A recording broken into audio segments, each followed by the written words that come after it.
Hi everyone. Hi. So this is the live vlog. I know you were missing my lampshade. There we go. So I thought I'd do it from this position today, so you get the lampshade. I'm about to live vlog, so it's kind of not live streaming. It's like live vlogging. So well, as you know, if you're watching this, you can send questions into Twitter or Facebook, and I'll answer them on here. But a few things I wanted to say before we started. I had a really nice time in Birmingham. I do like the Brummies. They've got a great sense of humour. We had a lot of fun at Britain's Got Talent, and it was nice because I was having a drink with the crew afterwards, and so much celebration goes on at the award ceremonies and everything for the celebrities and the producers and exec producers and stuff. Quite rightly so, who put the shows together. But it's really nice sometimes to sit and have a drink with the people who kind of make the show. The techies, the camera people, the sound, the light. The team who put all the sets in and sets out, the applause store team, the production team, the runners, the researchers. They're the heart and soul of any TV show. And it was nice just having a drink with some of them the other night. And I mentioned this on Twitter. And what I was absolutely blown away by, I thought was really lovely, is Piers Morgan tweeted straight away and said, "Send them my love." And that's really nice because Piers was, he was at the first ever Britain's Got Talent when it was born in Birmingham. And it was a really nice touch, and I passed it on to them, and that was nice, and they were very grateful. So thank you for doing that, Piers. He's a good guy, Piers Morgan. I know a lot of people knock him, but what I love about Piers, he has no fear, and he speaks what he believes in, and that's very refreshing in today's world when so many people are spinning stuff all over the place and doing the best for themselves. And Piers will speak out. Actually at his own cost over the gun crime thing in America, which he tackled head on and still does today. And I absolutely admire him for that because he's standing up for what he believes in, and all power to him. And he remembered the people who put the show together, and that was a really nice touch. Something happened in Birmingham that I want to share with you, and I don't want to share it for me. I want to share it because it's a really good message about what a little action can do and have a great big ripple effect. I was just outside the theatre and this lady called me over and she said, "I just wanted to thank you because you brought someone down to meet Gary Barlow when he was the judge on the X Factor, and I gave brought this girl down and she met Gary and then gave him this thing. I can't remember what it was." And I didn't think anything of it. I just did it because someone tweeted me, and it was, it seemed like a nice thing to do at the time. And this girl explained to me, which I was completely unaware of, that it was her dying wish for that to happen. And she's now dead. And it was really poignant for me because it was a small act that had a massive effect on someone's life, and that life's no longer.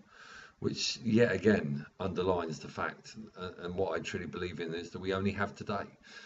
We should make every single day absolutely, as Robin Williams said, sensational, because we don't have a tomorrow and we don't have a yesterday because that's gone. And so there was a really lovely thing for that lady to do and come up and tell me, because it really humbled me, and it reminded me that sometimes warm up is more than warm up, and sometimes the guy who puts the set in is way more than the guy that puts the set in. And the runner who runs around sorting out signs for people is way more than the person who runs around sorting the signs out for people. Everyone's very important, really, really important. Which really pissed me off when Katie Hopkins wrote that Katie Price is a nobody, because nobody is a nobody. And anyone who writes that sort of stuff does not get my attention. I read Glamour magazine. I love Glamour magazine, right? I know it's not a very butch thing to do, but it's actually really, more men should read this, because you get in touch with your female side. Dawn O'Porter writes a great article in here, but I was reading Jo Elvin's forward, and it was really lovely. I'm all about empowering women anyway, but I just want to share this with you because she writes really powerfully about the women who built her. And I thought I got quite emotional reading it, actually, because it was like she has shared the people that made her, and not said, I am this. She's actually said, no, the reason I'm this is because of these people. And I found that really, really powerful, especially about Lisa Wilkinson, who tries to encourage and promote people who are starting out in their careers, and Joe's emulated that because we all have people in our lives that we watch and that we try and emulate and not copy, but we take little bits of things that we see and we think, okay, I could do something with that. And it was really lovely to read. I'm only halfway through.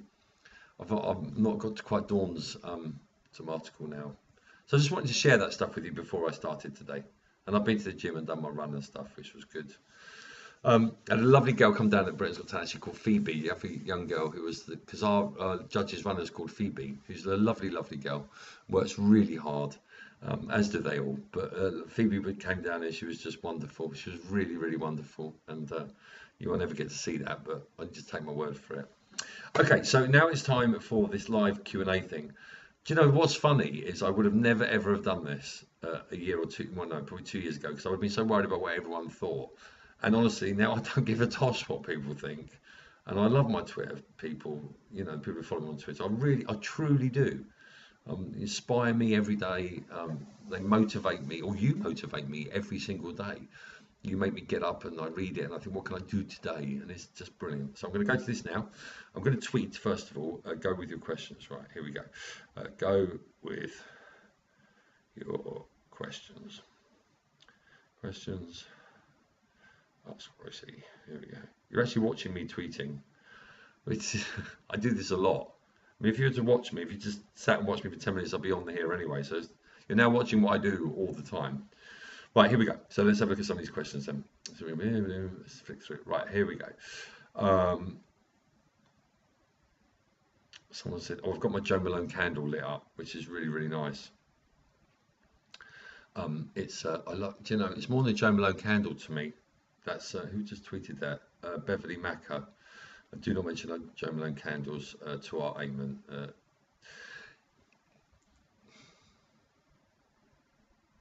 Yeah, it's a big. Joe Malone candles a very big thing to me. I won't say why.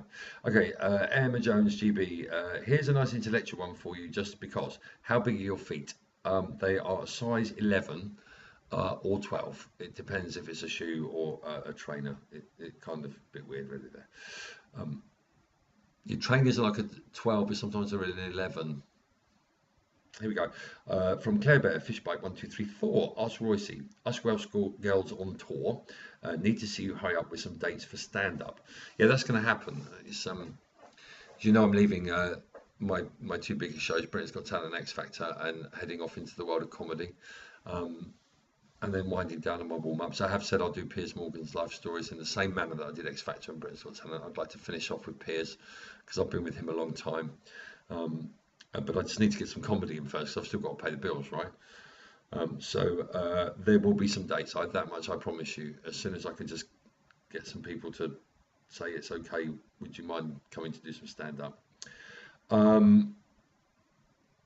What's this? Official ask, are you still miles in? I'm always smiling. Today I am. Lisa Murray, 89. If you had your own chat show, who would be your first guest be? Ooh, who would be my first guest? Well, anyone. Wow. Anyone, any guest. Okay, my first guest would be Sheridan Smith, followed by Piers Morgan, and Simon Cowell, with Amanda Holden, Ellen DeGeneres, and Oprah Winfrey. Because if nothing else, they've all done chat shows, so they could just tell me what to do, right? Hattie, bath or shower? I love my Hattie. I'm doing a bungee jump for you, by the way. I don't do bungee jumps. So I went to Chelsea. I don't know if I shared this before, have I?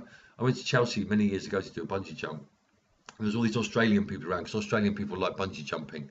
And I went up in the cage with a guy called Dave, who's a rigger in the RAF. And he's a madman, so he used to climb like millions of miles in the air, and he like went off backwards with the backflip, and I bottled it and came back down in the cage.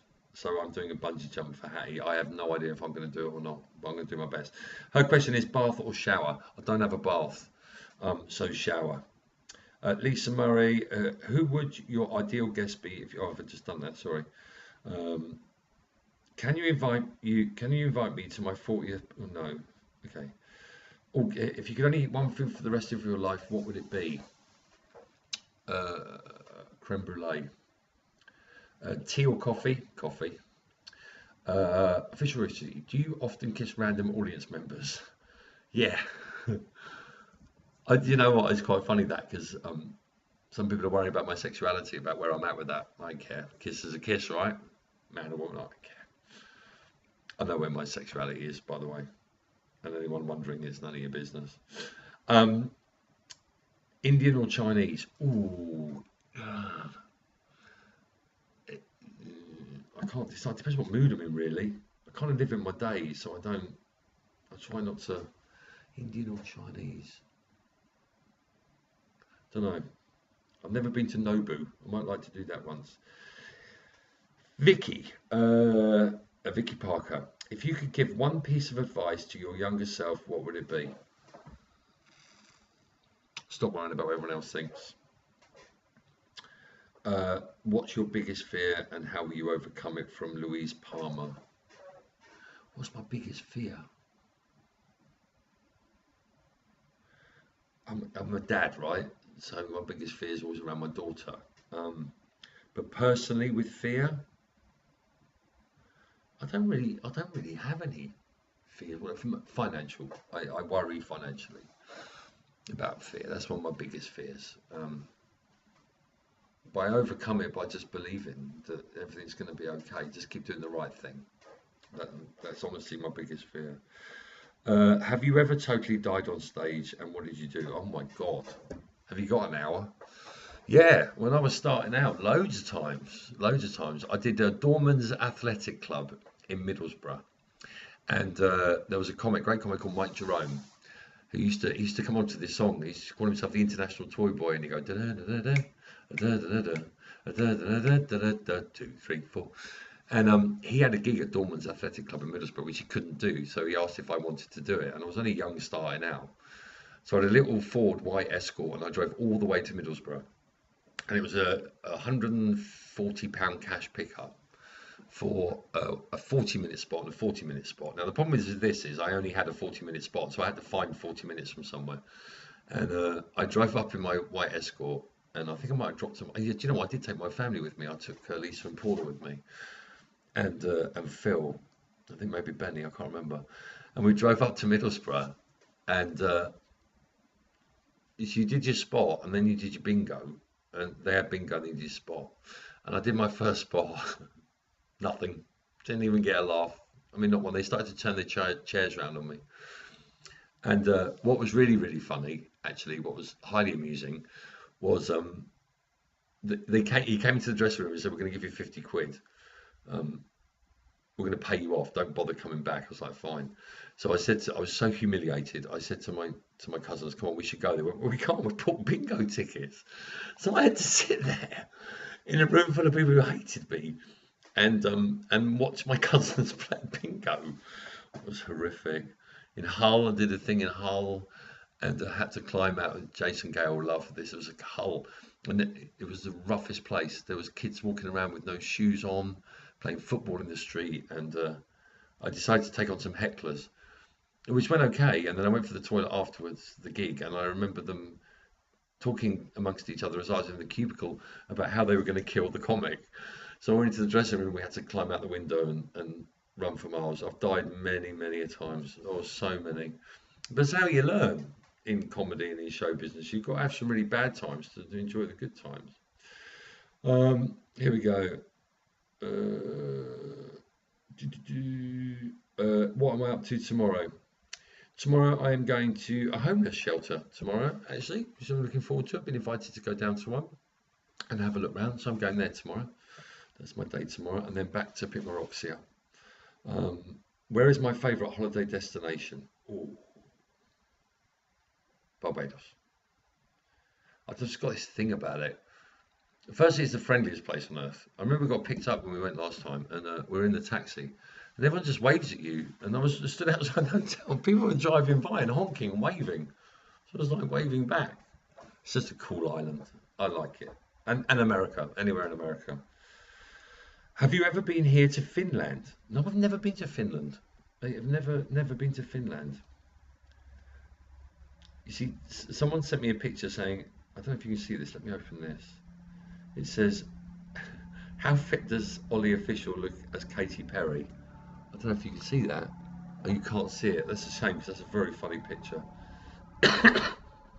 Cheese and onion or salt and vinegar? Cheese and onion. Do I like Christmas pudding? Do you have yours with custard or cream? I'm not a huge fan. Oh, I believe music feeds heals the soul. What's your favourite song of all time and why? Amazing Grace. It's what I played at my brother's funeral. I think the words are beautiful. They're very poignant to me. Um, yeah, that would be my favourite. I think my favourite song of all time, probably. And of course, any One Direction songs, I can't stop singing them. Right, let me go to my Facebook page, see if we've got anything here. I hope so. It's going to end very quickly otherwise. Okay, here we go. Oh, thank you, Grace. How big is my dick? Um, I'm not going to give your surname, not to embarrass you. I've just got a bit embarrassed. I can't actually believe I read that out. Are you warming up the BAFTAs? I might have missed that comment from Catherine George. I'll tell you a very funny story about the BAFTAs, actually. Many years ago, I got a call to warm up the BAFTAs, and I think Davina McCall was hosting, so it must have been the TV BAFTAs. I think it was at the Grosvenor. And I was so excited to be warming up the BAFTAs. So I went out and bought a new suit.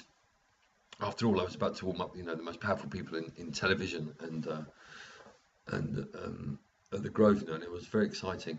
So I went out and bought a new suit, and it cost me a fortune. Didn't really have any money at the time, and didn't sleep the night before. I got really excited, and then turned up at the BAFTA, saw Davina. She was like, "What are you doing here?" I said, "I'm doing the warm up." She was like, "Oh, amazing!" So she gave me a hug, and she does give a good hug, Davina.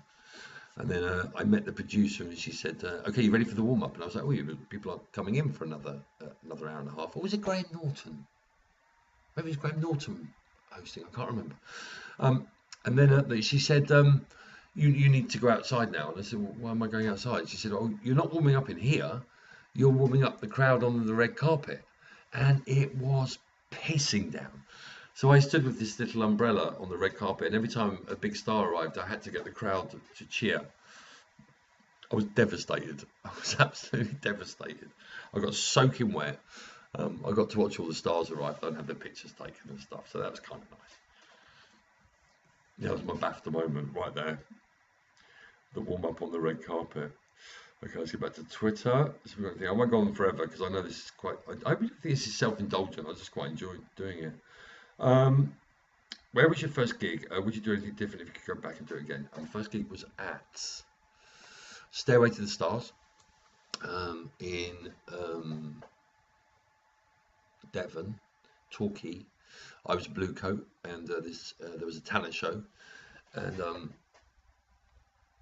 yes, I entered the heat and won my heat, which was very exciting. And then and I got through to the final, and then my brother died in a car accident, and so yeah, that was a tough time, and I went home and we buried my brother, and then I went back to do the final,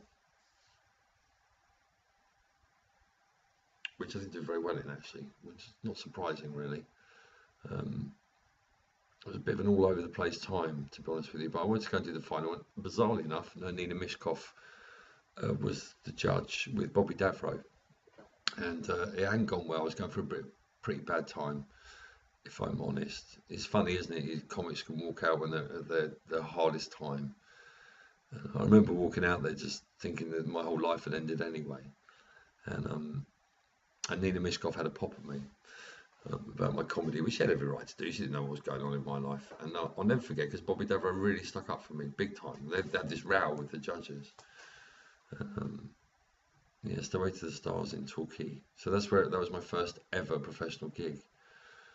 And interestingly, I was in the the Royal Box at the Hippodrome in Birmingham 2 days ago. Richard Holloway texted me and said, "You're stood in the exact place where Nina Mishkov used to sit." So there's some irony for you. I've seen Nina since. She's a lovely lady. She was like the old Simon Cowell, right? But Bobby was lovely that day. I'll never forget that. He stood up for me. That was a pretty turbulent, tough time in my life, which I'll write about one day. Not great. Okay, here we go. Royce from Carl Goddard. We know you love your sweets, but what are your favourites? Here's his wine gums. What's my favourite sweet? A Payday. It's a chocolate bar from America, which is really, really nice. What's my favourite film?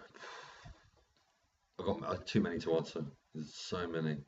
Daniel Jones, Gordon Smart, BAFTA, the Sun newspaper employees are heartless. Do you know what? I've talked about this a lot. I'm not going to go into this battle again because I'm a massive Liverpool fan. But the employees of the Sun newspaper today and the people that I know are not the same people who wrote that newspaper and those disgusting, heartless, horrible comments of years ago. And I will stand by them today as I stood by them at any cost. The Sun did wrong, really wrong, but I know some of these people and they feel the same way. And that's from Daniel Jones. And I'm still a massive Liverpool fan and I support the Justice for the 96 campaign much. And if I could do more, I would. But I know some of those people and they would support it as well. Anyway, who's the other warm-up guy who did Big Brother Final? Andy Collins, you good lad, or Stuart Holdham, nice people. There's a few warm-ups. Jeff Stevenson, yeah, good guys, you know. We're all out there earning a living. Dean Thatter, have you read 50 Shades of Grey yet? No, I got past the first page and just too much for me. No, I didn't. I have not read it yet. Let's do a couple more. Vipriem GBSG, sorry, Mackie VM65. Are you a good dancer? Hello. Yeah, I can shape a move. The problem is, I think I'm a good dancer, right? But I'm one. I do dad dancing, right? I think I'm the most amazing dancer in the world, but I'm probably not a great dancer. But that's okay. Let's see if there's any more here, and then we'll knock this on the head. I like doing this. This is fun. I hope you don't find it self-indulgent. I've said that already, right? But honestly, I don't give a toss. Here we go. We've got more comments here. I still can't read that one about my penis. You can't ask questions like that. It's just wrong. Here we go. Last one. Last flash of Twitter. We'll give it one little flick. The Twitter flick. So there's anything there? No, that's it. So thanks very much for watching this. All 22 minutes and 49. If you've lasted this long, you've done really, really well. Really well. But it's been enjoyable, you know. I love you guys on Twitter. I love you guys on my Facebook page. And I'll tell you why I love you, because you inspire me every single day. You know, I've talked a lot about my life on the social network, and you save me. And I'm in a really good place today. Got a busy week this week. I've got Homeless Shelter on Monday. I'm doing Zumba at ITV on Tuesday, and then I'm doing something in the evening on Tuesday evening. And then Britain's Got Talent starts again on Wednesday in London for Wednesday, Thursday, but not there Friday. And then Saturday, my last one on Sunday. And the irony of that, 2 years ago to the day, was the day I walked in the Priory. So it's going to be quite a special day for me. I'm looking forward to it. I'm looking forward to going out with a bang. Thank you so much for watching this. You have a fantastic Sunday night and enjoy whatever you're going to watch on TV. I think Get Your Act Together is on ITV in 20 minutes, and then the BAFTAs, of course. God bless you, and be sensational. Thanks.